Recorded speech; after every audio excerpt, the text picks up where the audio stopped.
for the whole chapter. Oh. Yeah. So we will start from the beginning of this chapter again. And we will go briefly over the topics here. So on page 592, the beginning of the chapter on Paticca Samuppada.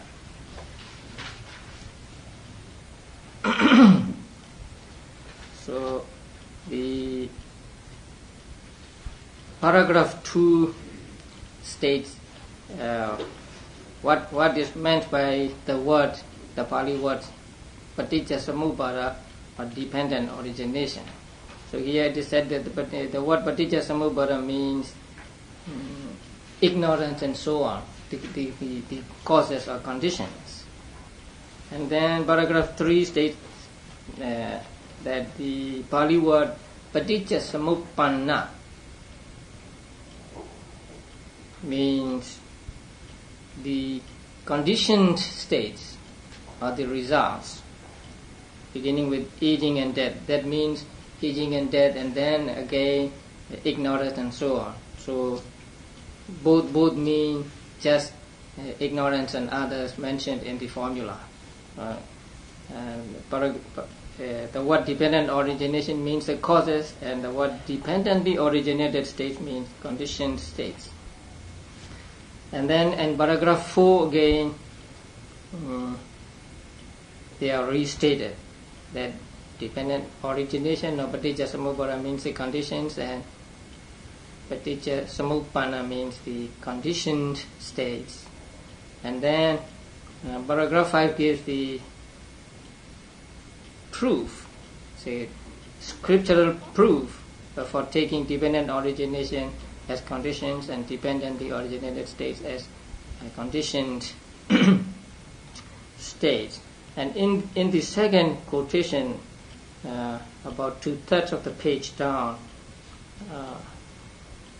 so bhikkhus, that herein which is reality, not unreality, not otherness, specific conditionality, that is called dependent origination.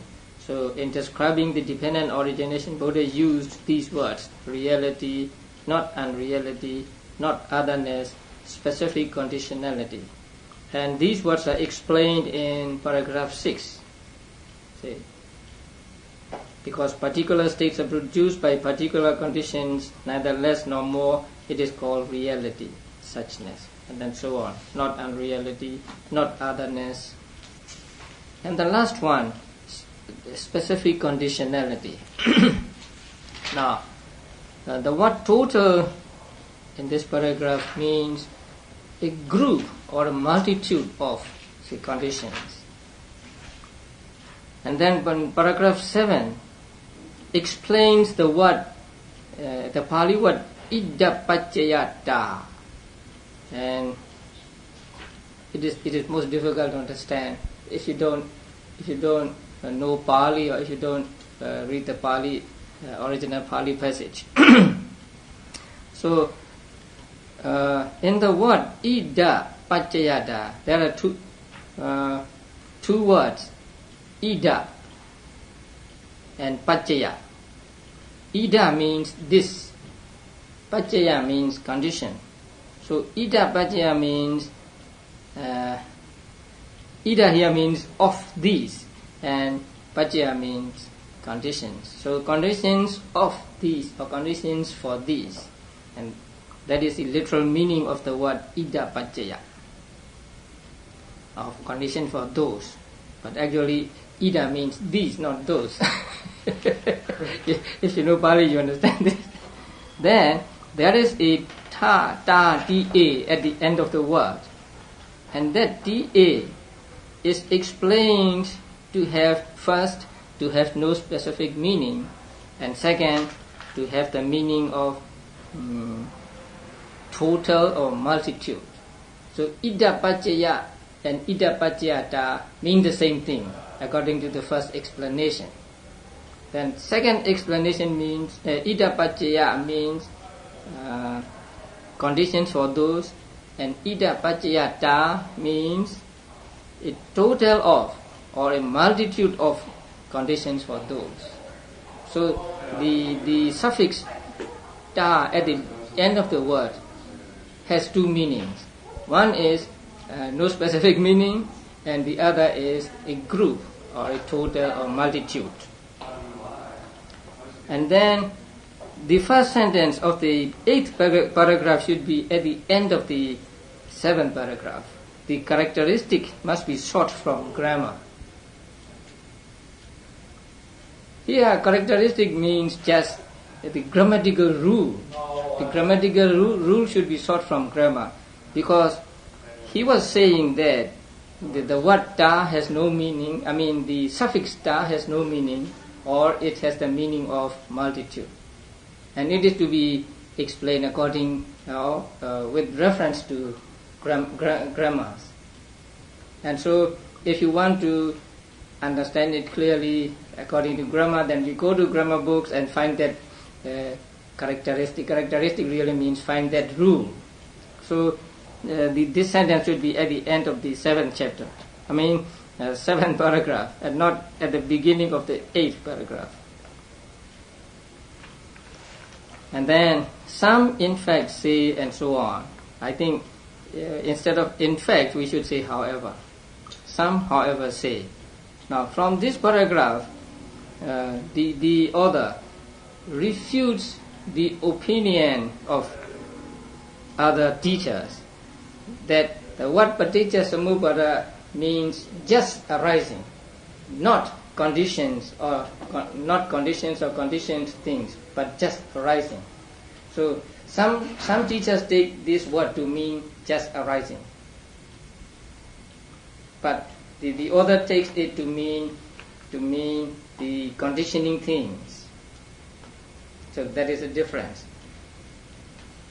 And then that opinion is refuted, and the author gives four reasons for refuting that opinion. So the word paticca samuppada does not mean just arising, but it is some states that arise, or some states that cause to arise. Actually, some states that cause to arise is what is ultimately taken here. And so the four reasons. The first reason is there is no such Sutta. That means it has no support in the Suttas. There is no Sutta to support it. If you take the paticca samuppada to mean just arising, then there is no Sutta to support it. That is the first reason.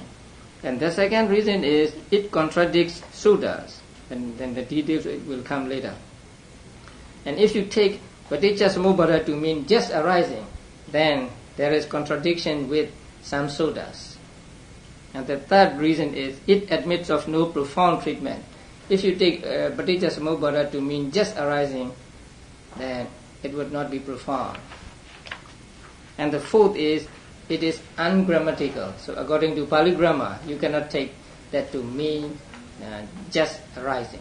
So these four reasons are given, and then the details of these are given later, down below. So number one, no Sutta describes the dependent origination as simple arising. And number two, anyone who asserts that dependent origination is of that kind involves himself in conflict with the Badesa Vihara Sutta. So there, actually, in the Suttas we do not find by the name of Badesa Vihara Sutta, but it is called Badesa Vihara Sutta. So in that Sutta, Buddha said, then in the first watch of the night, the Blessed One brought to mind the dependent origination in direct and reverse order. Immediately after his enlightenment, he stayed under the Bodhi tree.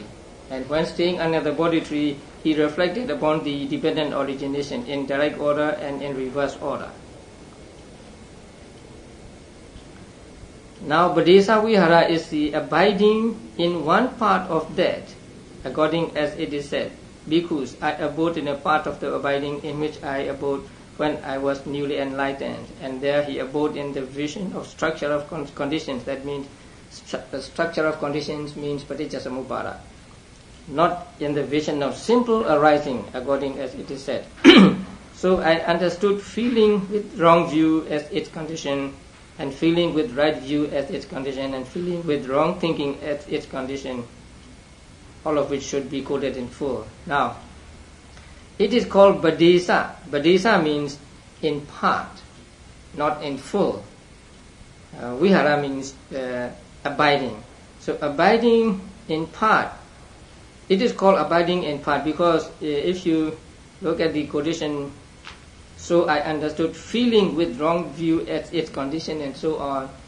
Buddha dwelt on feeling only here, not on the whole of Paticca Samuppada. That is why it is called abiding in part, or reflection in part. Not reflection in the full Paticca Samuppada, but one part of Paticca, only one part of Paticca Samuppada he reflected on. So that is why it is called in Pali Badesa Vihara.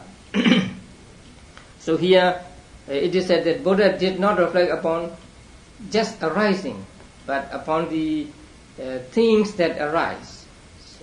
So that is why it contradicts with this sutta. If we take Paticca Samuppada to mean arising, just mere arising. There is likewise contradiction of the Kaccana Sutta. So this sutta is found in Sanyutta Nikaya, and there it is said, when a man sees correctly with right understanding the origin of the world, not origination, the origin of the world, Kaccana, he does not see of the world that it is not. So when he understands the origin of the world, not origination or not arising, the word there is the loka samudaya. Samudaya can mean origination as well as something that originates. So here what is meant is something that originates. So understanding the origin of the world. If we take the translation origination as correct, then it accords with what other teachers say, right? Understanding the origination of the world means understanding the arising of the world. So here, understanding of the origin of the world, that which causes the world to arise, that is loba. So there would be contradiction with this sutta too if we take Paticca Samuppada to mean just arising.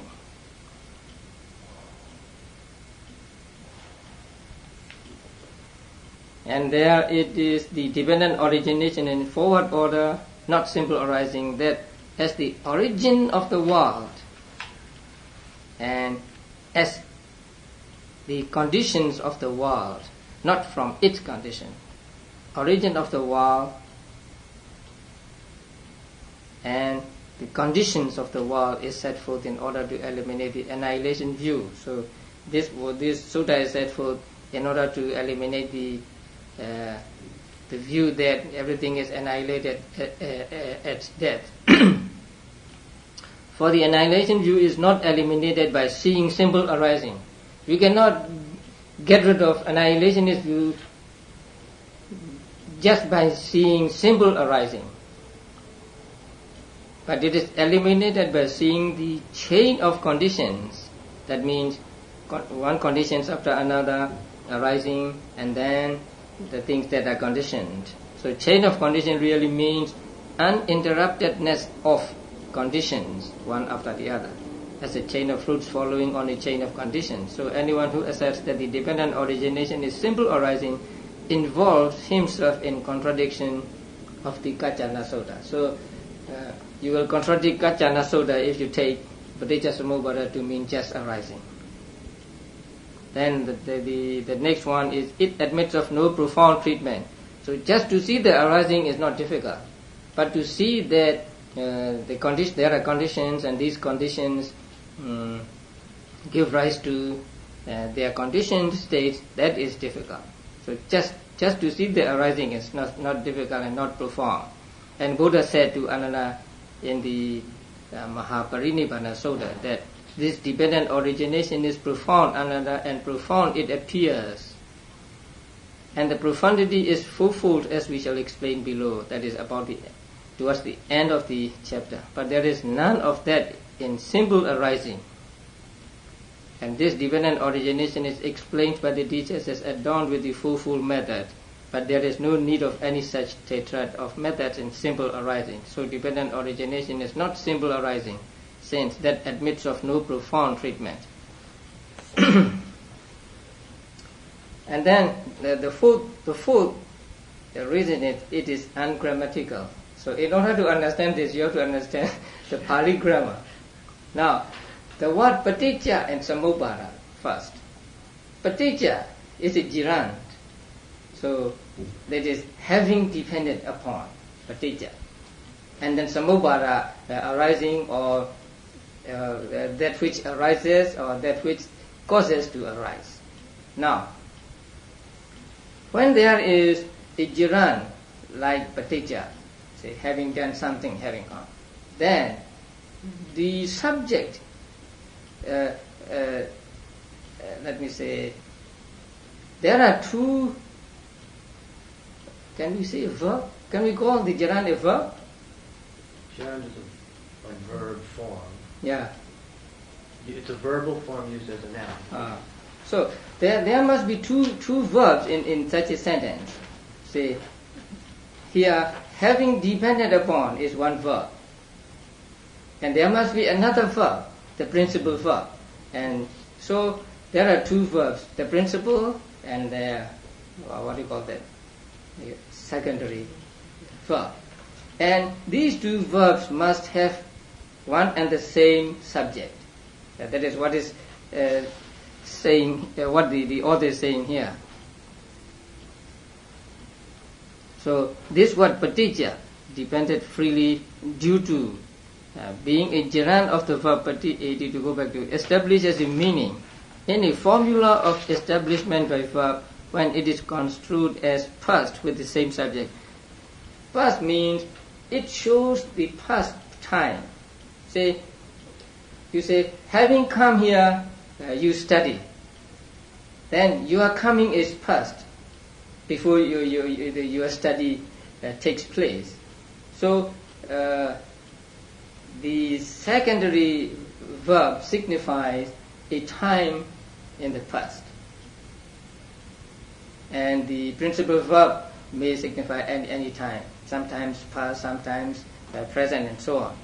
So when it is construed as past with the same subject as that of the principal verb, as in the sentence, having depended on the eye and visible objects, eye consciousness arises. Now, having depended upon eye and visible objects, eye consciousness arises. Here, eye consciousness is subject both of arises and having depended on.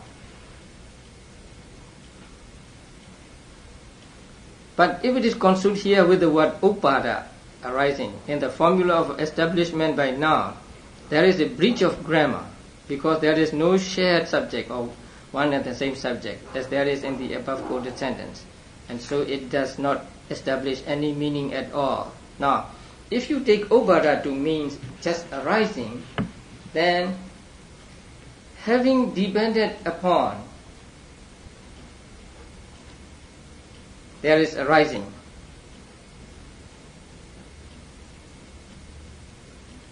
Having depended upon arising. So there is the subject arising and the verb having depended upon, but no principal verb. So it is against the rules of Pali grammar or Sanskrit grammar to say just paticca samubhada. Having depended upon arising. It makes no sense.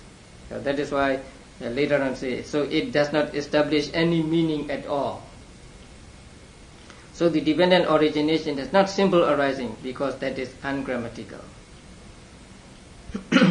Now, there are some words in this paragraph, especially in the square bracket first. in a formula of establishment by verb. Do you understand that? In a formula of establishment by verb. That means just a verbal noun. Samupada, if you take the samupada to be a verbal noun means just signifying the action rather than the actor or rather than the agent. So samubhara, according to the view of the author, samubhara means that which arises or that which causes to arise. But the other teachers take it to mean just arising, the action of arising. So that is called in Pali bhava sadhana, in a formula of establishment by verb. Actually just, I think you call it what, verbal noun or? It's not called jiran, right? Can we call it? Like going, coming, studying, writing. Those are nouns made out of verbs. Yeah, yes. Yeah. So let's call it verbal noun. Yeah. So the word samubhara, the other teachers take to be a verbal noun. So it means just arising. But the other takes it to mean not a verbal noun, but a noun denoting an agent, denoting something that arises or something that causes to arise. So that is the difference between the two opinions. So it is ungrammatical. So paticca samubhara, having depended upon arising, so it makes no sense. Then the others I said, what if we add the words come to be at the end? Say paticca samubharo hoti in Pali. Hoti means come to be. Paticca samubharo hoti. Now hoti comes to be is a principal verb. So now there is a principal verb and there is ubhara as the common subject, and so it is all right, he said. Then the author said, that will not do. Why not? Because there is no instance in which it has been added. That means there is no instance, and he will give the quotation down below, where the words come to be, or in Pali the word hoti is added. There is no instance that it is added. So there is no possibility of adding that word. For in such passages as paticca samuppadang vo bhikkhave desisami, katamoja bhikkhave paticca samuppado, ayam vojati bhikkhave paticca samuppado, I shall teach you the dependent origination bhikkhus, and what is the dependent origination? This is called the dependent origination bhikkhus. The words come to be are not added in any single instance. So you cannot add hoti there. And there is no such expression as arising comes to be. If it were, it would be tantamount to saying that arising itself had an arising too, because arising arises. Arising comes to be, arising arises. So that is rejected. Then there are other people, and those are wrong who imagine that specific conditionality is the specific condition's abstract essence. That means there is the word idapajyada. You saw this word in paragraphs 6 and 7, especially in the 7th. So there the author explains that idapajyada means conditions or group of conditions. But here the other person says, what if we take here the word idapajyada to mean the essence, abstract essence of conditions, not group of conditions, not just conditions, but their particular mode. Their particular mode in say causing other states to arise. So that is what the other people would say. So, and those are wrong who imagine that specific conditionality is a specific condition's abstract essence. What is called abstract essence being a particular mode in ignorance, etc., that acts as cause in the manifestation of formations or in making formations, etc., appear. and that the term dependent origination is used for that particular mode in formations. I want to say just that. And that the term dependent origination is used for that particular mode in formations. So it means just the mode and not the formations, etc. themselves. Then the author said it is wrong. Why are they wrong? Because it is ignorance, etc. themselves that are called causes. For in the following passage, it is ignorance, etc. themselves, not their alteration. Alteration means particular mode. So not their particular mode that are called the causes of these states. And then he gives a quotation. So in this quotation, the ignorance, etc. are called causes, not their particular mode. So to say that idappaccayata means the particular mode is also not correct. Then from 15 onwards, we have the what meaning of paticca samuppada. So if any notion arises in the guise of a literal interpretation, that means just taking the appearance of the word, because the word samuppada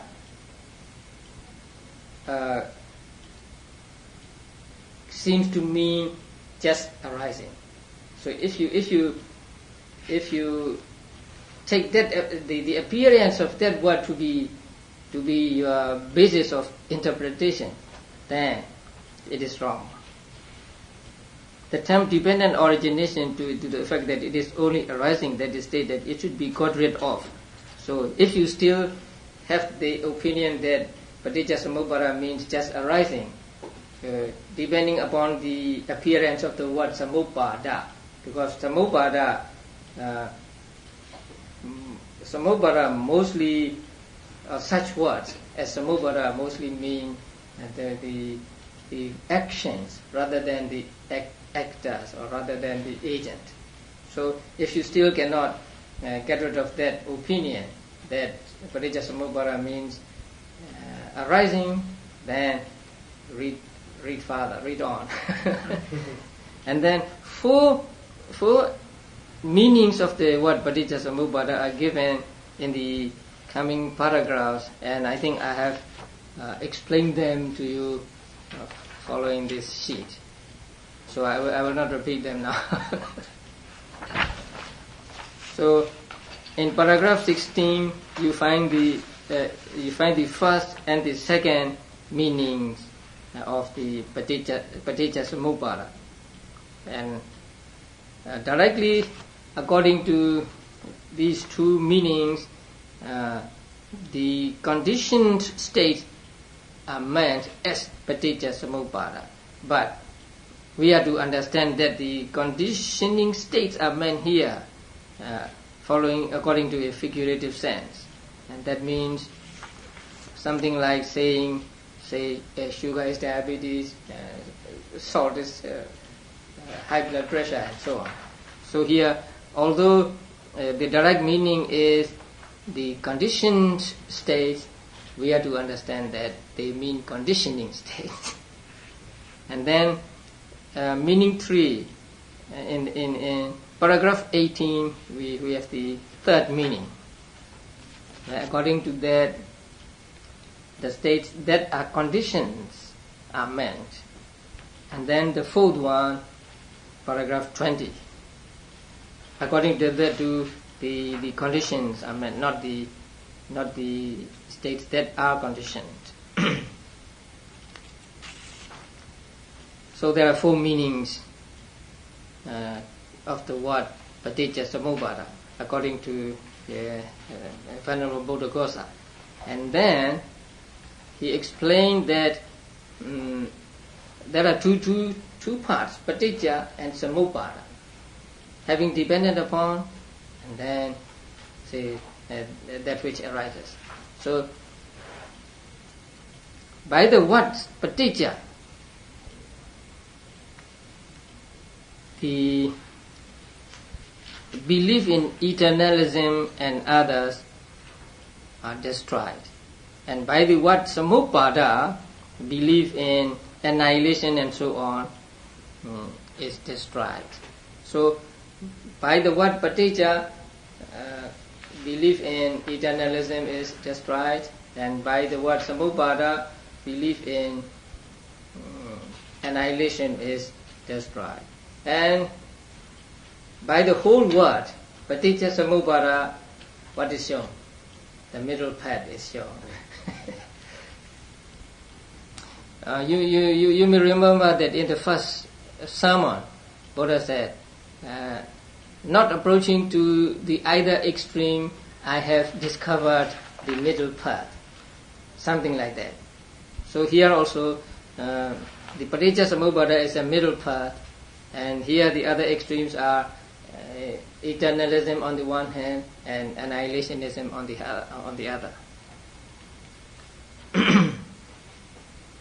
And then paragraph 25, preamble.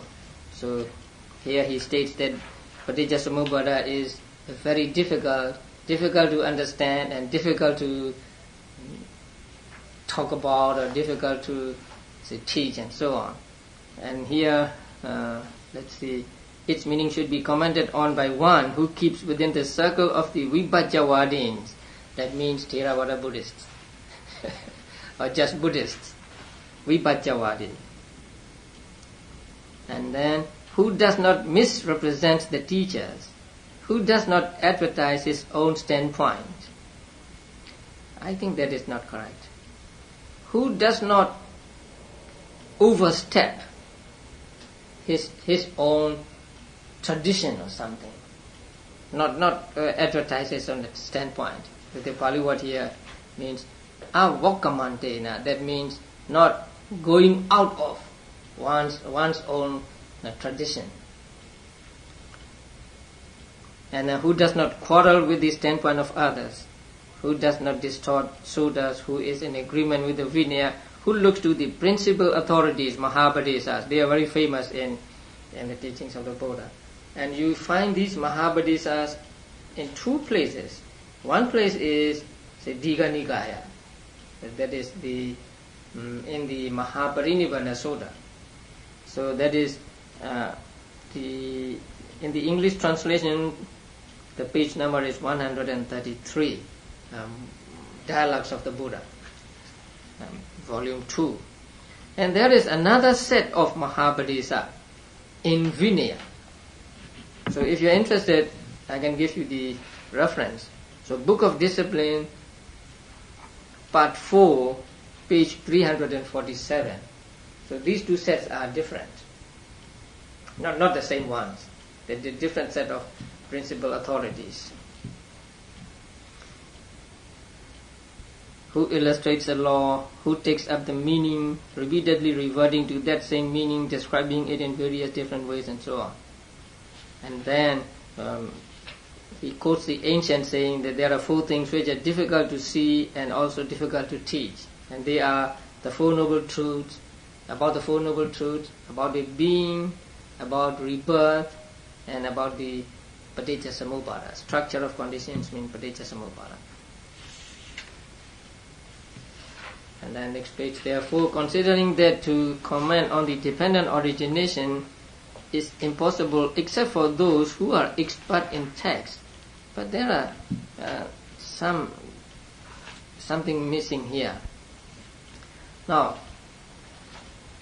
the Pali word used here is agama digama pattehi. Agama means learning, and adigama means enlightenment. So those who have learning and also those who are enlightened, only those can understand and explain the paticca samuppada fully. So we should add some words here. Considering that to comment on the dependent origination is impossible except for those who are expert in text and who have gained enlightenment.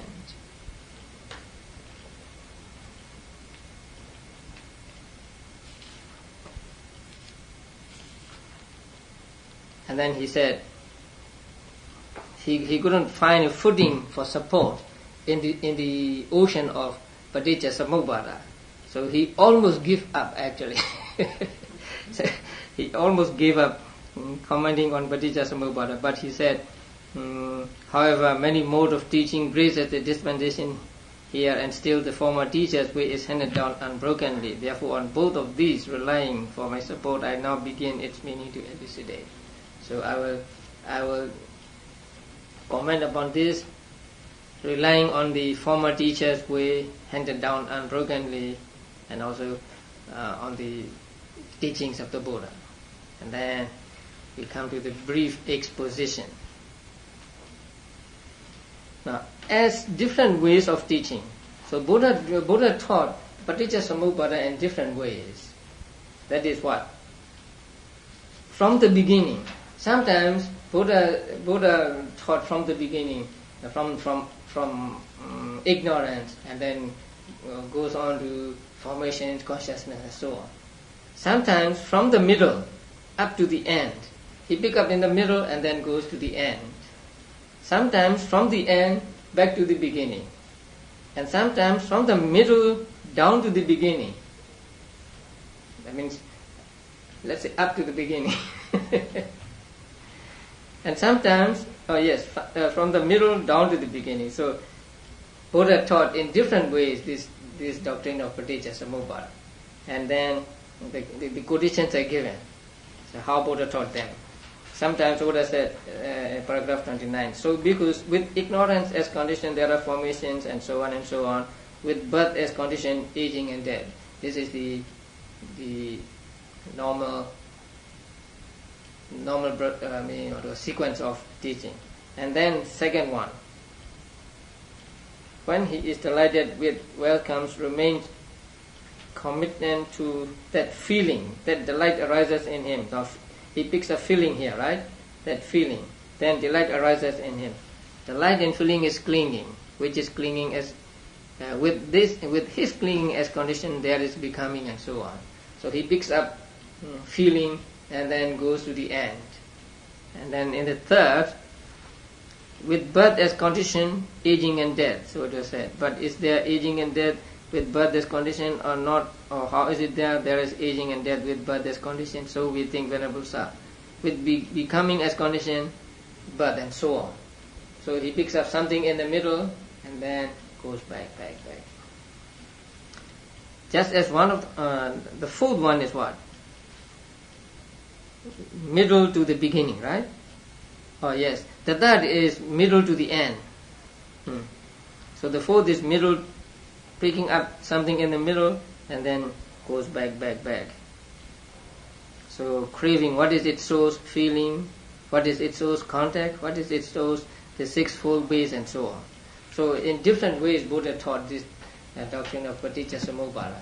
If you read the Suttas, you will find this. Why does he teach it thus? Because the dependent origination is wholly beneficial. I think the word is something like gracious, not beneficial. Because it is gracious in all aspects. And because Buddha himself has acquired elegance in instructing or teaching. So these are the two reasons why he taught in this way. The dependent origination is entirely gracious. Starting from any one of the four starting points, it leads only to the penetration of the proper way. That means it really leads to the penetration of the proper way. And the Blessed One has acquired elegance in instructing. It is because he has done so through possession of the four kinds of perfect confidence and the four discriminations, and by achieving the fourfold profundity, that he teaches the law by various methods. So he taught by various methods, and because he has the elegance in instructing, he was very expert in teaching.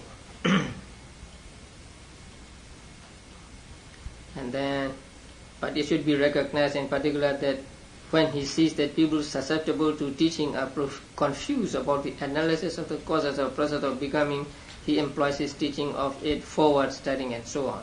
So this is the detailed explanation of the elegance in teaching.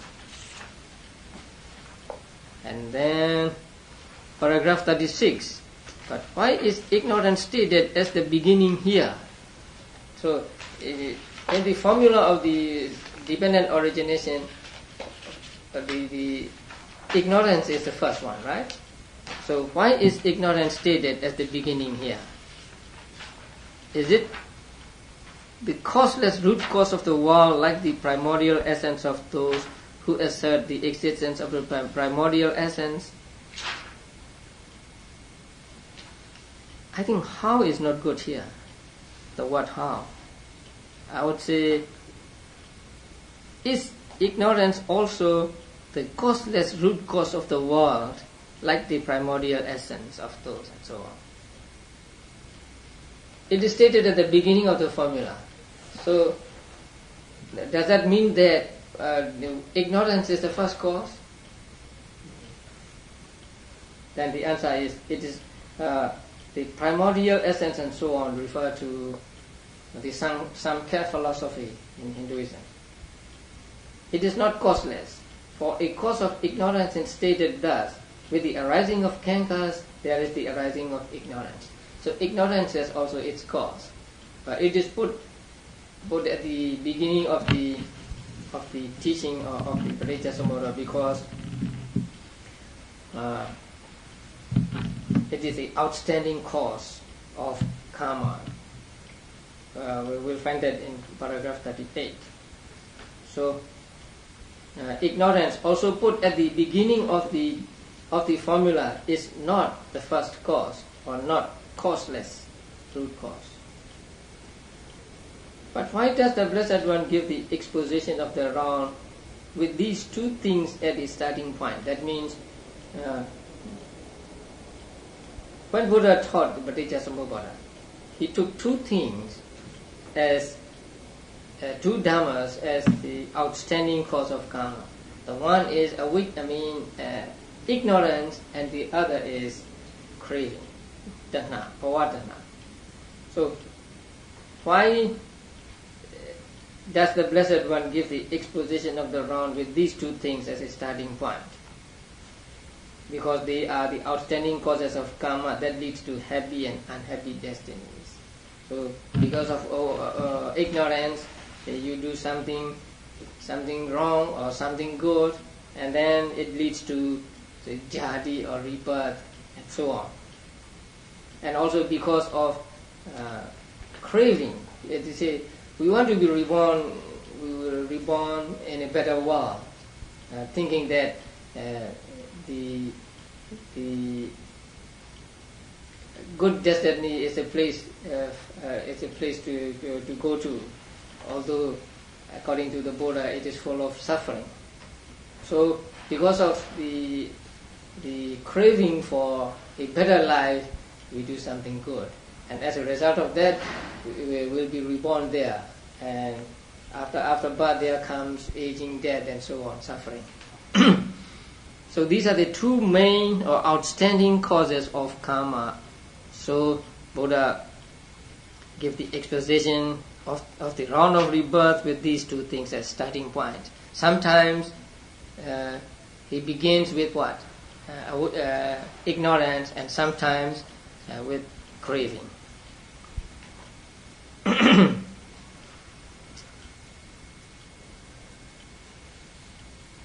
So sometimes Buddha taught the ignorance as a condition for the round of rebirth, and sometimes craving. And then page 43, as to meaning. Here comes some strange explanations of the word. So as to meaning of the words, ignorance and so on. Bodily misconduct, etc., for example. I think for example is not good here. You may say namely.